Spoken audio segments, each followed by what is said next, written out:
This is the Awkward GM Corbin, and today I am going to be reacting to Puffin Forest 4E video. 4E was my first edition, so I want to see what Puffin Forest thinks of it. If you'd like to support the channel, please take a look at the links below for Warlock Sanctum Games. They are the sponsor for this video, and their current games are in the description below. I had a conversation with some of my other friends recently about 4th edition Dungeons & Dragons when they saw me hauling in a big stack of them. I had ordered some old D&D books because I saw them online for like just a few bucks a piece. Yeah, those are the classic ones. I actually didn't have any of these books when I first started because I started so late in the edition that the D&D 4E Essentials came out, which compacted the Dungeon Master's Guide and the Monster's Handbook. Apparently no one wanted them. The current edition of D&D is 5th, which came out about 5 years ago and replaced it. Man, that timeline, like I'm looking at that, I'm like, man, is that really how old fourth edition was? It came out when I started college, and I remember playing the playtests of fifth around when I was just getting out of college. It's crazy. Why'd you order those? Just for nostalgia. You know, I used to play it a lot when I first got into D&D. It was actually my first edition. Mine too. Really, a lot of people don't talk about it because it just wasn't that popular. The fact that I started with 4th edition is very unusual. Most people either started with 3.5 or they're later and began with 5th edition. I really don't agree with this because fourth edition is when a lot of the online D&D stuff was happening. Penny Arcade had just come out. It wasn't as popular as 5e, but I think it had as much popularity as 3.5, though the 3.5 crowd are very vocal in how popular 3.5 was. Because 4th edition was kind of a low point in D&D's popularity. There just weren't as many new people coming to the hobby then. Older D&D fans felt it was a betrayal, deriding it at every opportunity. And there's a lot of snobbery with that sometimes. 4th edition was kind of taboo to talk about for a while, and just because it was so controversial and divisive that online conversations would devolve.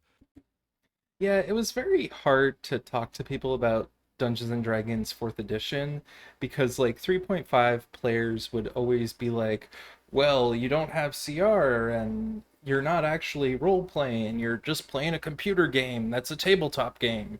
And I never really saw that when I played Dungeons and Dragons 4th edition. Been online before, you know what I'm talking about. You know how that can happen.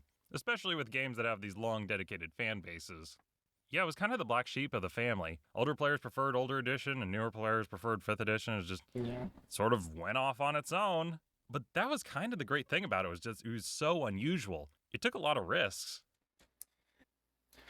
Fourth edition did take a lot of risks. I really would like to compare fourth edition to the original Dungeons and Dragons Chainmail because that was a war game, and when they made fourth edition, they really had this war game mentality when they made it. At the same time, they put out, I think it was called Minion Command or something like that, or Dungeon Command, which was basically this D&D war game. Fifth edition had a dragon based one that was kind of like X-Wing, the tabletop game X-Wing, but that didn't really take off as much as any of the other games I'm talking about here. Also, I just want to say up front, this really isn't like a review of Dungeons and Dragons 4th edition. This is just me talking about my memories and my experience playing with it. So, anyway, there's that. Let's see how long it takes him before he's reviewing fourth edition. So, yeah, on to the video. This is it. Originally, the way I had gotten into Dungeons and Dragons was online D&D videos. Aha, online D&D videos. Got a lot of people into the game. I remember the first time I played D&D. I was looking forward to this game for the longest time. Finally got a chance to play it. I always wanted to play Dungeons and Dragons, but I grew up in a very like small town where no one really talked about Dungeons and Dragons. It was kind of like a taboo subject that was only mentioned on like The Simpsons and Futurama as a thing that nerds did. When I got into college, though, it was a lot better of an experience and a lot more fun. And man, I just absolutely hated it. Oh my god. Don't get me wrong, I loved role playing and getting into character and running through the dungeon. That part was really fun. That's But the same no man, matter the what combat edition. just dragged. It was so Eh, slow and painful, and you didn't have any meaningful choices, and everyone had this rigid character class that restricted what they could do, and the fights were just not fun. There's a lot to unpack there, but I definitely can get the sense that combat did take a long time. I remember that being the case. Like you do one combat every like for it took like 2 hours to do a combat sometimes. I guess you could go 1 hour if you were really good at the shortcuts to speed up gameplay.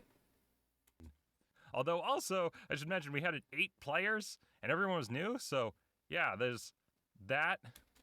Yeah, if you're a new player or a new GM, don't go starting at a table with more than 4 people. The more people you add after 3 or 4, the more time it takes for combat to go around, and the more time it takes for people to like share the spotlight. I remember playing a game of about 6 people in a spycraft, and I basically was sitting in the corner writing what my character was doing and handing it to the GM because everyone else was so extroverted that I couldn't get a word in edgewise. Eventually, the group shrunk down to a more manageable 4 to 5 players. And after that Yeah. first session, we still all had fun hanging out, and we said, yeah, it'll be more fun once we learn the system and figure out what's going on. 2 months later, we were still struggling with it, but we're like, yeah, just give it some more time. We're new to this. Until, we've really only been playing for like a year. That Now's the guy's time when we face. really know what we're doing. The getting to learn a system, especially if it's the first system you've ever played, is always going to be a pain. And I've played Chronicles of Darkness, I've played Dungeons and Dragons, I've played Call of Cthulhu, and I don't think there's one system I know like the back of my hand. Played a few sessions of 3.5 at the same time when I was playing 4th edition, and let me tell you, I was playing a dwarf fighter. I remember I'd pull out my bow and I'd fire a shot and roll damage, and that was it. In 4th edition, I would pull out my mace, run up to someone, and use my smack someone with my mace and give my ally +3 to the next attack power. See, that's the exact opposite of why I liked fourth edition over 3.5. Because in 3.5, when I played a fighter or I played a monk or something, I rolled to hit and I missed. And then the next turn I would roll to hit and I'd miss. Or I'd hit eventually. Like it wasn't tactical in any way. Like I didn't have any choices. And in 4E, yeah, I had like 3 or 4 abilities, 2 of which were at wills, and the other two, one was an encounter, so it can only be used once an encounter, and the other one could only be used once a day. But like between those two like at will abilities, I at least felt like I had some sort of choice in playing like a martial character. I I never really liked the idea of just being in a room standing next to someone and hitting them with a sword. Like that is very basic gameplay. But then, as I approached, I'd be in their aura from their frost armor, which is forming crystals in my limbs, giving me a -1 penalty to the attack roll. But wait, he's also standing next to his portal he's open to the nether realms, and inky black tendrils are wrapping around him, giving a +1 bonus to his AC. But in response, one of my buddies has cast a small miniature sun, partially blinding everyone in 2 square bursts, means AC -1. So when I go in to make my attack, he uses immediate interrupt to swap with his ally next to him, taking the blow. Aha! But then his fireburst armor goes off, triggering me to get a blast of fire. But wait a minute! Our fighter has marked him, triggering his immediate attack whenever the enemy makes a move. And the warlock has summoned his Niasis claws, which are the celestial claws that levitate above his head in the air. If he moved, you would take another additional 3 points of damage. But wait a minute, the enemy shaman has summoned a flaming chariot, which gets to move over your square, doing 2 points of fire damage. If you draw a new weapon on your next turn, then you're going to take another 2 points of damage. This is supposed to be an introductory game! Yeah, that a lot of that stuff is for like higher level 4E characters, I think, but also I think there were 5 characters in that. And I didn't really get the sense of like the craziness that could happen with Dungeons and Dragons Fourth Edition until I played in a organized play game. They knew their characters backwards and forwards, and they would just like throw out a die on the table, and they'd be like, "That's my familiar. My familiar has an aura of fire, and so any enemy that is next to it gets hit with fire damage." That never usually affected my turn, but it looks like maybe Puffin Forest was playing with like a lot of people who were having like support abilities, maybe like a lot of leaders. I'm not sure. I'd have to look back and at the books and stuff like that, which I have over here, but um let's keep going. Or at least, that's the way it should go down. Really, what would happen is I would run up, bop someone for 4 points of damage, and then a turn or two later, someone would say, "Wait a second, wasn't my minister's son there? Didn't he have a penalty? Hey, hey, wait, he had an immediate move. Wait, if he had an immediate move, didn't I have an attack?" In that situation, there are no good actions. If you rewind to fix the fight, it feels unfair. And if you just play it out, it feels like you got cheated out of a fight, as if you won because of an accident. If you remember fourth edition, you might remember a lot of people carrying around colored magnets that they would put underneath the models when they had combat so that they could remember what status effects were being applied. I remember that very vividly. Once again, I get it. As 5th edition has that a bit. But there's one or two things you gotta keep in mind. In 4th, there's so many. But because every character and enemy could put down its own 1 round status effects, there's a ton of stuff to keep track of. And also, guess what? It didn't matter because the fights were so easy that if you've got a bunch of damage bonuses, you'd still win anyways.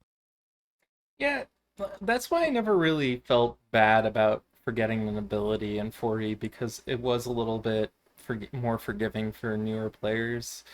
But that was more how we were running it. In 4th edition, they kind of didn't really have spells, they had powers. Every single character had about the Hmm. same number of at will and counter and daily powers. Each power would have different cooldown periods to wait before you get it back. They've streamlined a few of the mechanics to make them simpler, but then added a flood of other ones. So the rinse and repeat of combat was actually took a long time. I remember. Yeah, there was a lot of, I think, a reaction to 3.5 where they said we need to simplify this, and they did so, but they simplified it too much to the extent that they went backwards on it. So a lot of the problem that occurred with 3.5 was like the rules were spread out everywhere, and in 4E they were all like focused in onto the specific abilities typically. And so what you would have is you would have ability, like an ability that was like a block or a paragraph of text that you would have to go through. Finishing combat and just being relieved, like, oh, it's over. Like, instead of being excited, yeah, get some. It'd be like if you were at the dentist's office waiting for an hour or two, and then your name finally gets called, and you're not thinking to yourself, woo, yeah! It's more like, finally. That ended up hurting the role playing and narration. Instead of a player saying, I offer up a vengeful prayer to my god, which dispels the warlock's hex, we'd just say, okay, this thing gives him a -2, and this thing gives him a +2, so that we could just say they cancel. I I actually used a lot of narration in my 4E games. I don't remember ever not doing that. And when fifth came out, I don't know what it was, but I just sort of lost that ability somehow to have narrative combat. Every time I would like think back to my sessions in 4E's in 5E's combat, I would always think, man, it was just like they were in a blank space and just ran up to the enemy and hit them with their sword and that was it. Initially, it sounds really cool, but by like the 37th time you used your power, just be like 15 to hit. That's a hit. That's 2d6 damage, and he's stunned for. I feel like if you played 4E for too long, feel like if you played any system for too long just for the combat, you'd end up doing this. 1 round. Or you'd have some power that sounded pretty cool, like you summon your shadow to stab some guy in the back for 3 points of damage. But the system was pretty rigid. It's not like you had like a shadow familiar. You had a power which said that you could use your shadow to stab someone in the back for 3 points of damage. And that was it. Which, to be honest, spells in D&D do have that kind of problem where they're too specific sometimes. That's why you rely on the dungeon master to allow you to like homebrew a special ability outside of combat, like getting your shadow familiar to be able to pick up objects or something. If you had a variety of powers, you'd think, ooh, that's a lot of choice. Really, that's not how it turned out. You would just start from your most powerful ability and just go down the list to the weakest, and then whenever they came off cooldown, you just rinse and repeat. Just because each time you can only use it once. This is something a lot of people like get upset about with D&D and Pathfinder and all these other different like fantasy role-playing games where it's like you didn't really have a choice because the abilities were so rigid or there was always an optimal choice. And really that comes down to just like playing the game for too long. Eventually you'll realize, okay, this is an optimal choice. This is a red herring ability that the game designers put into the game to like just sort of give some extra flavor. This is not a 4E problem. This is just a problem with any game system. which meant that in a fight you'd use powers A, B, and C. Sometimes you'd use BAC or CBA. Ooh. But it always had to be a combination of those three, and you could only use them once. Oh, so if I was a ranger and I used Hunter's Mark to target my opponent, and then I hit them with my bow and arrow, and then I decided to use the Giant Slayer feature of my class, like that's basically the same thing as just going ABC, but with less choice. The only other strategy was like, don't target the one hit point minions with your heavy spells, save that for the boss. Yeah, that was like the main thing. That was the main strategy with D&D 4th edition was they had these minions that were only one hit point. Don't use your big abilities on them. Instead, use your big abilities on the big bad guy. But then DMs came around and they said, well, how can we make this more interesting? And what they did was they made it so that the minions granted boons to the big bad guy that might make him immune to some spells or some abilities, or maybe give him more resistances or more powerful attacks. And then you have to deal with the minions before you deal with the giant monster. But now you know all you need to succeed in 4th edition Dungeons & Dragons combat. Congratulations. The biggest challenge was always remembering rules of the game anyway. If you want a great piece of advice for any game, and I really mean this, any game, always focus fire on one target to bring them down. Have everyone in the group focus fire on one target. The reason for this is that most RPGs don't have it where an enemy's attacks degrade the more weak they are. So what you'll end up doing is you'll be surrounded by all these enemies, and if you spread out the damage to all the different enemies, you end up in the situation where none of the enemies have fallen to the ground and they're still attacking you at full strength. Whereas if you at least kill one, that's one less attack that's going to hit you and your party. The more you know. We had these 2-hour long slugfests that we had to wade through, sometimes up to 3 to 4 hours. There was one time I was away going to a job interview. I came back halfway through. Still with my work suit on, I enter in, up the top of the stairs, and this is what I come in to see. And I had this realization, like, this is what we look like. I came here voluntarily. Like, I didn't have to come here. This was my Saturday. We'd play from noon to midnight. Like, I can't believe I don't have other stuff to do. I was unemployed at the time and didn't actually have better things to do. I didn't even get into the fact that the monsters also have abilities as well, coming on and off cooldowns. With a lot of enemies, their big selling point is that they can take hits, to really sell the player's abilities and powers. So giving monsters a bunch of powers does not make the PCs feel any more heroic. If a player has a power that lets them knock an enemy into the air and throw 10 daggers into their chest, they feel pretty cool. Yeah. But if all the enemies have that stuff, it doesn't feel fun, and it's not even fun for the DM to run through it. Honestly, I don't really see this point because the problem I have with 5th edition is that a lot of the enemies, especially in the first monster manual, I mean there's only one monster manual, but they do have like I think it's Xanathar's Guide to Everything or something. Um, the the problem I have with 5e monsters is that a lot of them are usually just like here are a bunch of their stat immunities, here's the weapon that they're using. Whereas with 4th edition, having every enemy have sort of like at least one or two special abilities that they could do made combat a lot more interesting. Like, I mean, in 5th edition, you had wolves, which had pack tactics, which really made them feel different than like going up against a saber-toothed tiger or a dinosaur or something. It gave the DM a lot more tools than I think 5e gave the DM at the beginning. I mean, I can see that with the recharging of abilities, but honestly, I feel like I have a lot more to worry about in 5e when I run an Archmage. Because Archmages have the same abilities as players when it comes to spellcasting. And that's the problem I have, is like spellcasting isn't simplified in 5e for monsters. Whereas in 4th edition, you didn't have to worry about spells because the boss monsters would just have spell like abilities that they would use instead. Character creation was simple because they didn't let you make choices. When you were first making your character and leveling up, you got to select new powers. Really, each class had 2 builds, and every power would usually work for one build or another. Like the cleric had 4 at-will powers, and you can pick 2. But 2 of them work with a mace, and the other 2 work long range. So if you used a mace, you would pick the first 2. If you didn't, you'd pick the other 2.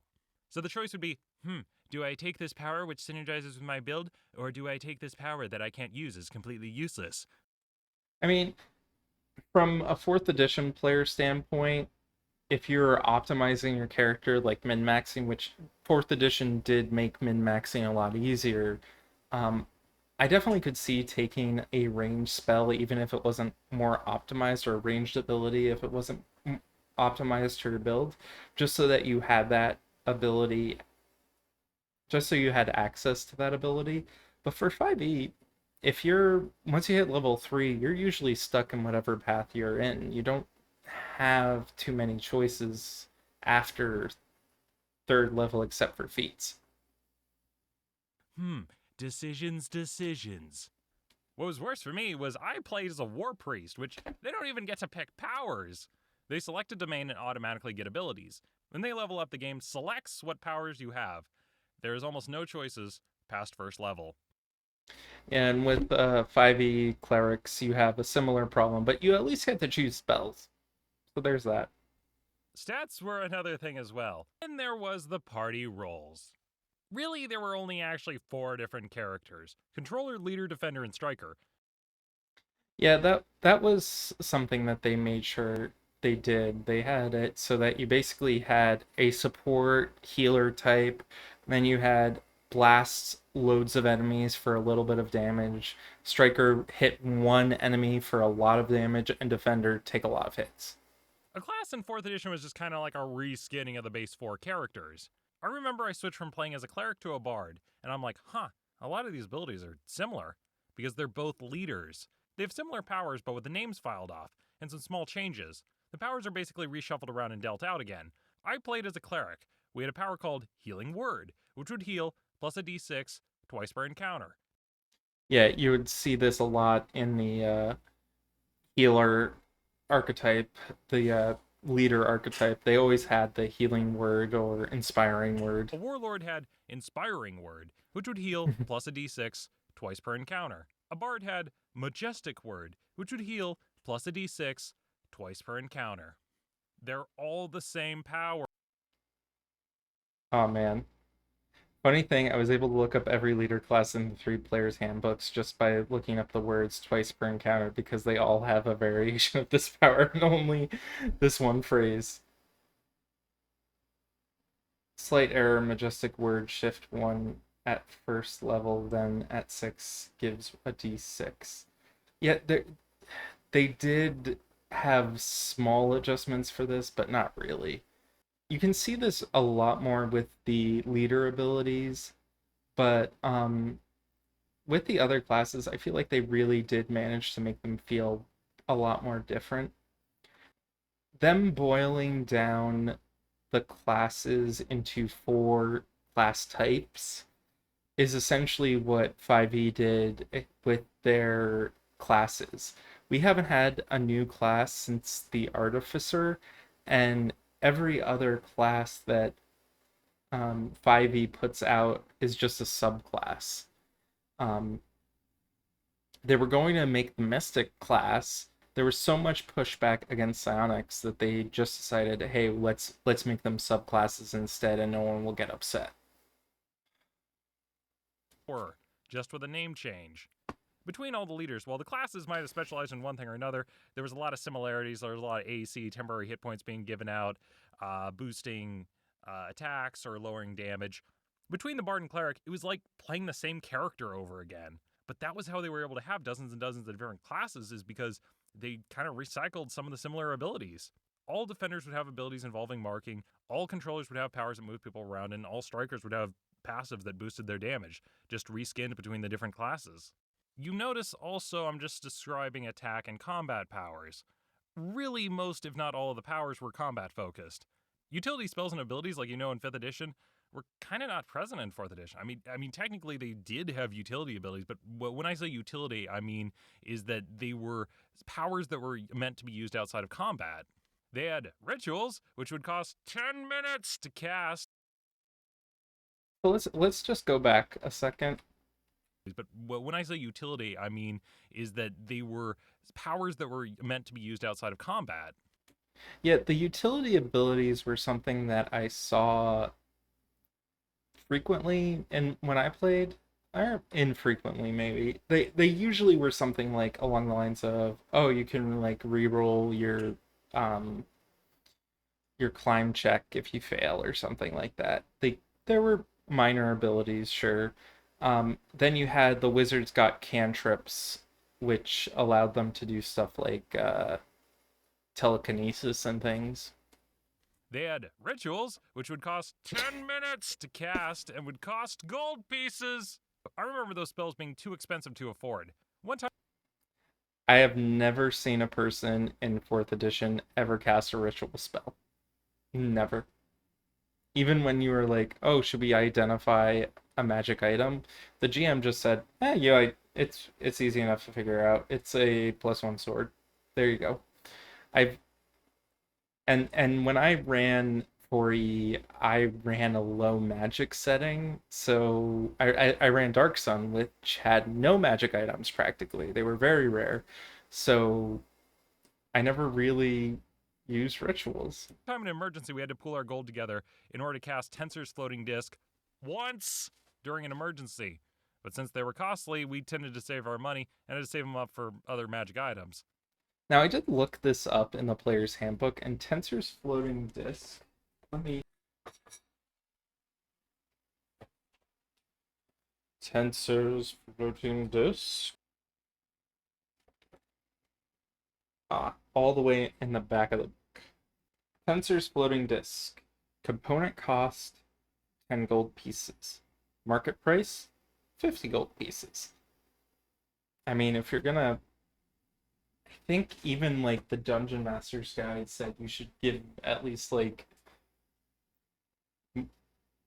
100 gold pieces for a completed mission. Like, the magic items in here cost a shit ton of money. Getting a level 1 magic rod, that is 360 gold pieces. I think you can afford the 25 gold pieces for using Tensor's floating disk. Since they were in order to cast Tensor's floating disc once during an emergency. But since they were costly, we tended to save our money and had to save them up for other magic items. I wonder if his GM just didn't give him a lot of gold. That Tensor's disc was the only time we cast a ritual spell. But that was also because we were playing in a low gold setting. These spells were either not in the game, or if you didn't have the gold on hand, then you couldn't comprehend languages. You couldn't detect magic. You couldn't use Goodberry. No continual flame. No dark vision. No detect thoughts. No summon steed. No mending. No animate dead. No... This was a problem in D&D 4th edition, and they actually fixed it in the Dark Sun book, which is they assumed that the players would get a set amount of gold and a set amount of magic items. So if I were to look in the Dark Sun book over here, what we've got here is the fixed enhancement table. And what that was Dark Sun didn't have magic items as prevalent as other settings. So they basically put in here what your attack bonus and defense bonus should be if you don't have a magic item in the game. Otherwise, it would be very difficult for you to fight monsters because they assumed these bonuses in the monster creation. So if you were a first level character, you would have no bonus to damage or defense. But as soon as you got to second level, they assumed you had a +1 to your attack and damage. And it goes all the way up to 30th level where they assumed that everyone would have a +6 to attack and damage and a +6 to their defenses. And that's a lot. If you don't have a +6 and you're getting screwed over by a boss encounter, that's just crazy. Oh, I didn't even see this. When you score a critical hit, you deal 1d6 extra damage per point of fixed enhancement bonus to the attack roll. Crazy. Also, no multiclassing. That I loved no multiclassing. If you decided to play a rogue at first level, then you were a rogue permanently. They had hybrid classing. Oh boy. There were a few problems with this. One, you had to declare this at the beginning during character creation. You couldn't play 3 levels and then be like, now I'm a hybrid. Two, it had to be exactly 50-50. If you were 10th level, 5 were in one class, 5 were in the other. And each time you leveled up, you picked a power from one, and then picked a power from the other. Back and forth. 3, it was a supplement. You had to go out and buy a secondary rulebook that gave you the special hybrid rules and special hybrid classes you could use for hybrid rules, and was not allowed in the base rulebook. So back in 3.5, there was a multi-class problem. I have played in a few 3.5 games over the years. I've even played in Pathfinder games, which are based off of 3.5, or at least first edition was.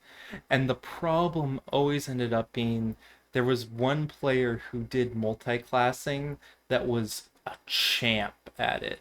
Someone who could like create a god just via multi-classing, and you're sitting there being like, I'm the rogue, I'm supposed to be lockpicking stuff, and then there's this dusk blade ranger barbarian who's just like, oh yeah, I could just pick locks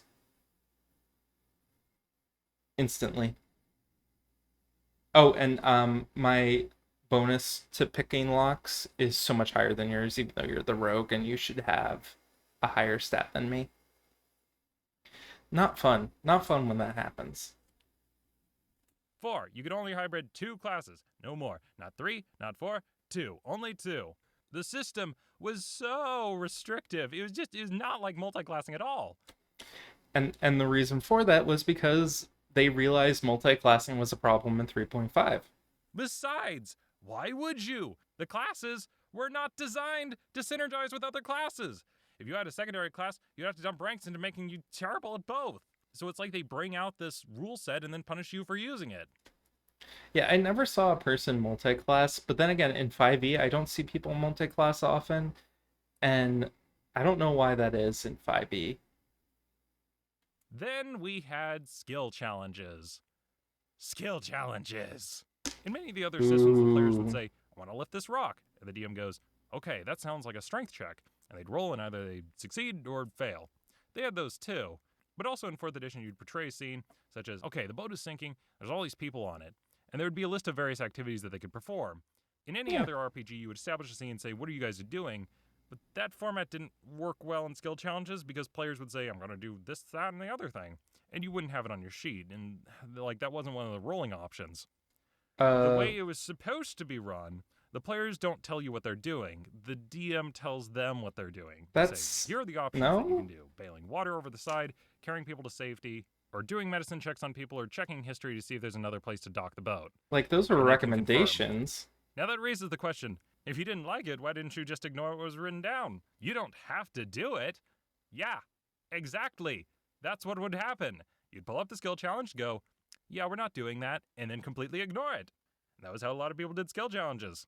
It'd be like if you were playing a choose your own adventure and they said, the players now take reeds from the side of the river and weave a raft to float downstream. Go to page 70. Or the players take cannonballs and use them to dam up the river so they can walk across. Go to page 39. The odds that the players would say exactly that is unlikely, and if they don't, then you just ignore the rest of the challenge because the results assume they're going to be doing one of the options. And then they would try and involve lesser used skills in weird ways. Like, one time there were ghosts haunting a church, And the question was, how do you get rid of the ghosts? What do you think is the primary skill used to get rid of ghosts? This made me so mad. It's thievery and dungeoneering. Because you say, I'm going to roll thievery. And if you succeed, the DM tells you, oh, hey, your character is looking around and he notices that because of his thievery, there's secret floorboard where there's skeletons hidden. Good thing you rolled thievery because you wouldn't have been able to find if you didn't roll the thievery. You would roll If you'd rolled perception. perception, that would have just let you notice the paintings on the wall. There was just this weird thing, like, I credit to Puffin Forest. He does know what skill challenges are. Credit to Puffin Forest. He does know what skill challenges are, but I don't think his GM read the section where it said if a player says that they want to use a skill that's not listed here, you can have them do that instead. The idea of the skill challenge was essentially you need to get a number of successes more than failures on your skill rolls in order to get a bonus or a benefit in the next combat or the next social encounter. And if you failed, the skill challenge would still progress the story, but you would get a negative or a detriment, like maybe the next combat had more enemies. Like, it wasn't very rigid, like, and they even suggested it in the DM's guide that you could adjust the skill challenge to better fit what your party wants to do.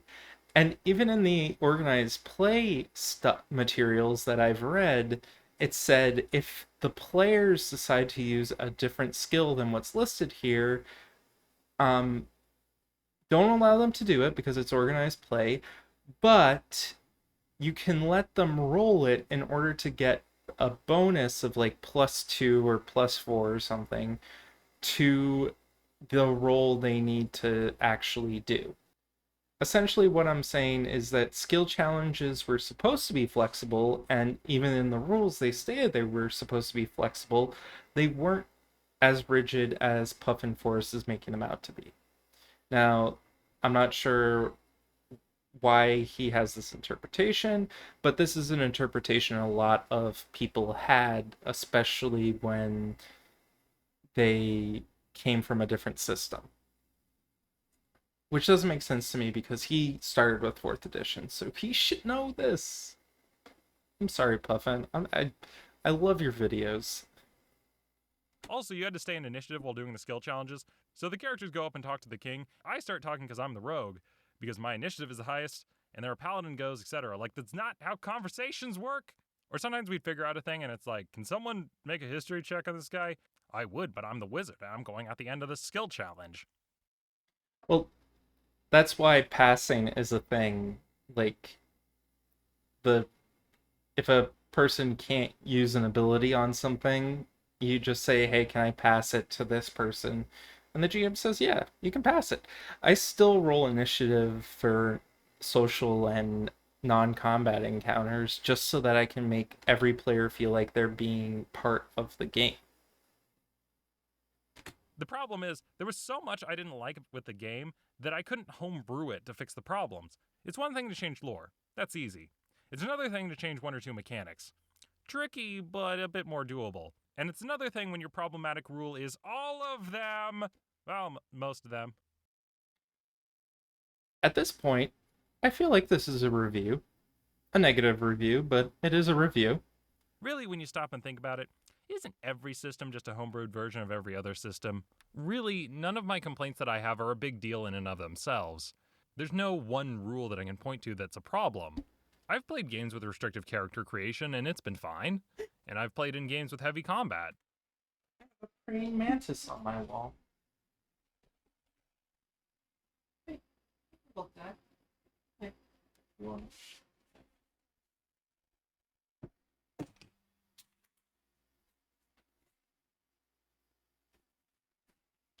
Boop, boop. Got a little praying mantis. He's adorable.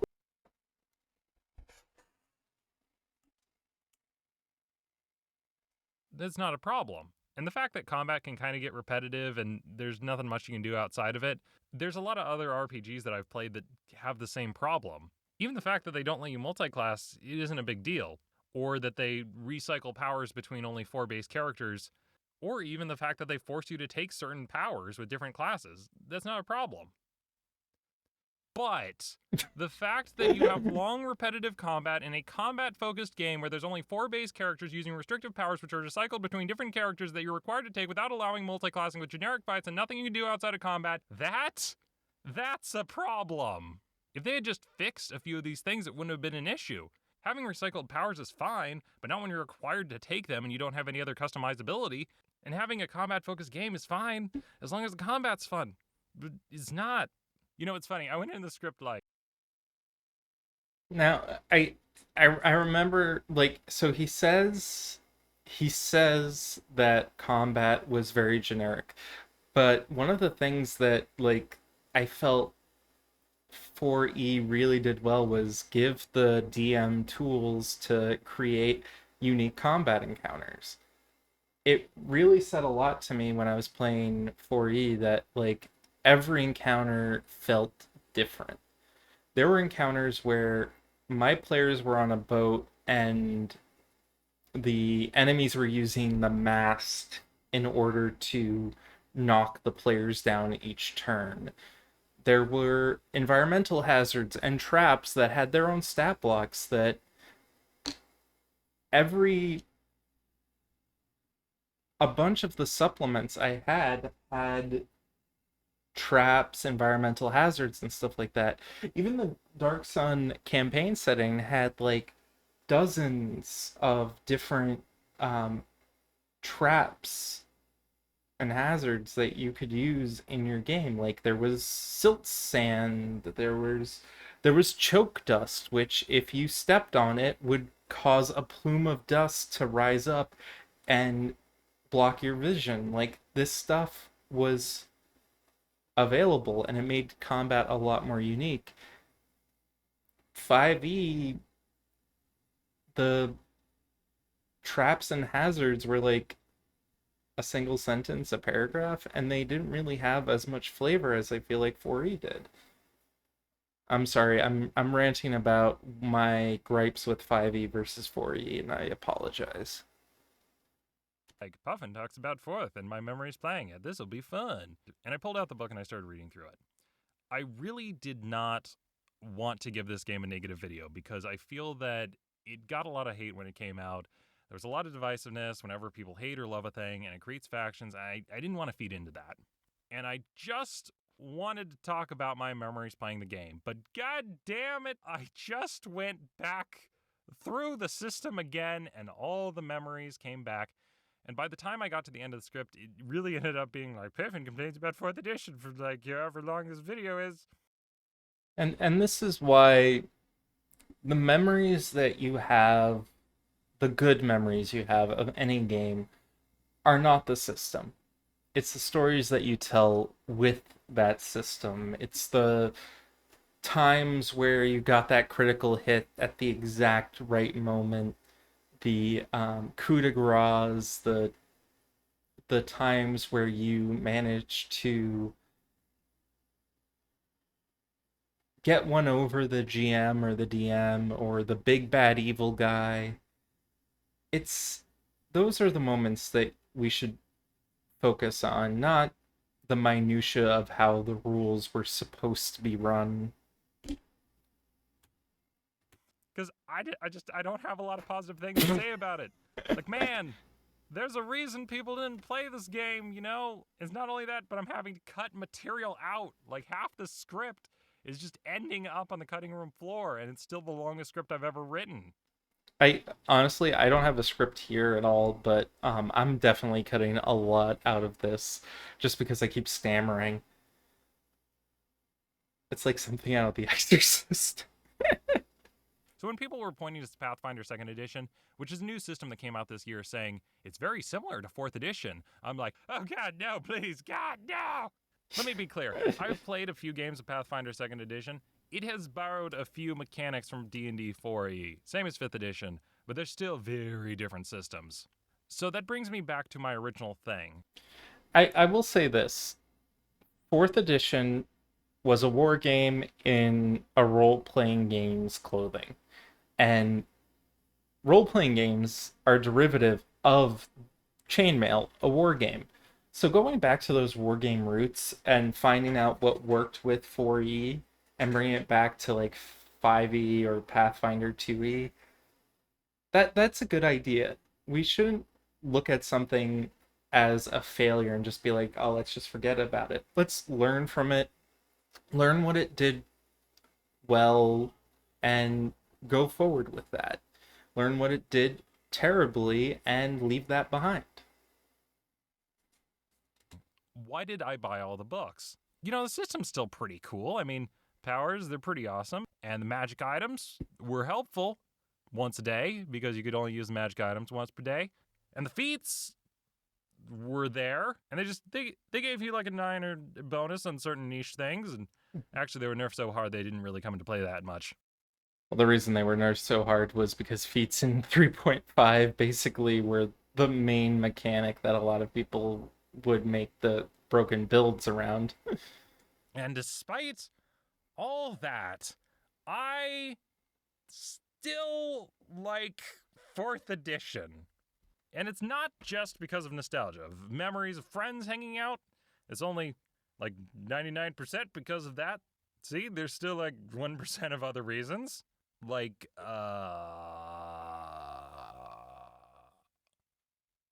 formatting. I like how the book is formatted. It's a very readable book.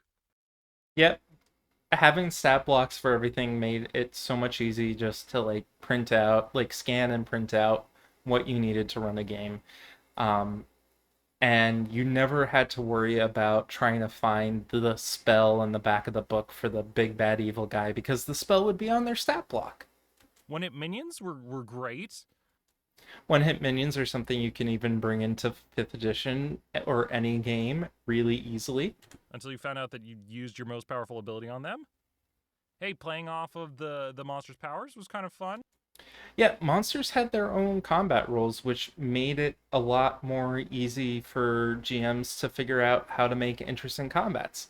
Um, uh, a combat encounter where you had a tank and a striker was much different than having a tank and artillery, or having an artillery with a striker. And different it led to this variety of combat encounters that I feel like a lot of people miss from 4th edition. And they were varied. Very few enemies just kind of ran at you and swung their sword. Yeah, running and swinging your sword is definitely the thing that happens 90% of the time in the 5e game if you're sticking to the monster manual monsters only. That's why I got Tome of Foes um, from Kobold Press, I believe, because I just couldn't deal with the monster manual monsters for a long-term campaign. Monster rolls and groups were kind of cool, even though they were kind of horrendously frustrating and slowed down combat. Also, we probably did run it wrong. I mean, they're not the easiest to run, but like we could have done better with them. I think every GM could say this. It's not just you, Puffin. It's everyone.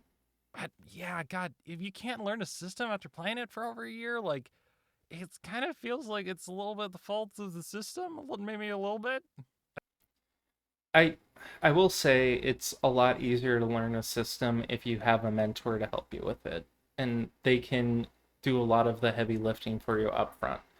I remember Chris, my GM from my Dark Sun Encounters game, was very helpful in that, and he gave me a lot of advice that I'm I really wish I stayed in touch with him. He was a good guy.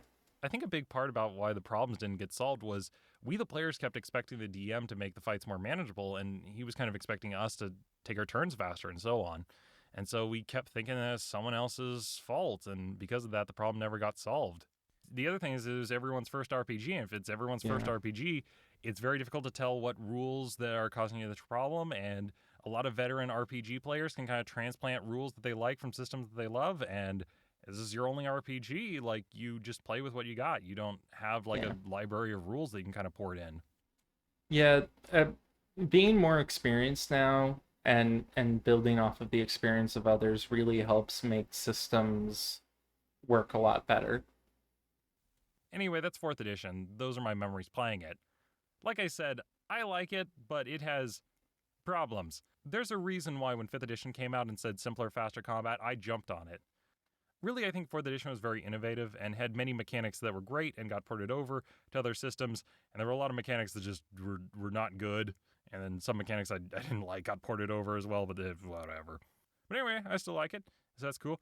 Those are my memories of 4th edition, Dungeons and Dragons. Boo ba doo doo doo boo boo doo ba doo ba doo doo ba doo.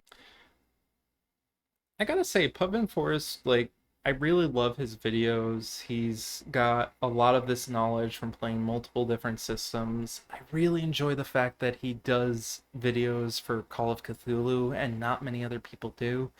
But as far as like the 4E video goes, I think a lot of his gripes with it, they do have merit to some extent, but it's a lot of what the GM interpreted the rules as. Like, people who are sticklers for the rules can be really hard to deal with sometimes, and it sounds like he might have had that with his GM. I mean, the GM said they're going to be in a low gold setting, which meant the ritual spells got blasted to hell. Like, he couldn't use the ritual spells at all.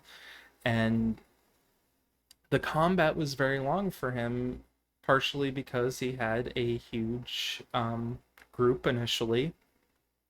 And it sounded like he still had about 5 or 4 people when he played. I only ran 4th edition for a group of 3 people, which when I told people that, they were always like, "Why? You need to have a fourth player. You need to have that fourth player." And when I added the fourth player, that all went to hell. But I agree with Puffin Forest. The 4E formatting was great, and that 5E should have learned from that and probably kept the formatting for stuff like traps and hazards. If you guys have any questions about my thoughts on 4E, feel free to ask below. Maybe I'll make a video reacting to those questions. I know I said I wouldn't do reaction videos for this channel, but I'm in between the videos for my Deva and Ventru Bloodlines, and I really wanted to put something out for you guys that I could do quickly. I'm currently about a quarter of the way through the Ventru book right now, and hopefully when I'm done, um, I'll have that out for you guys and you can check it out. Thank you so much for watching and have a good one.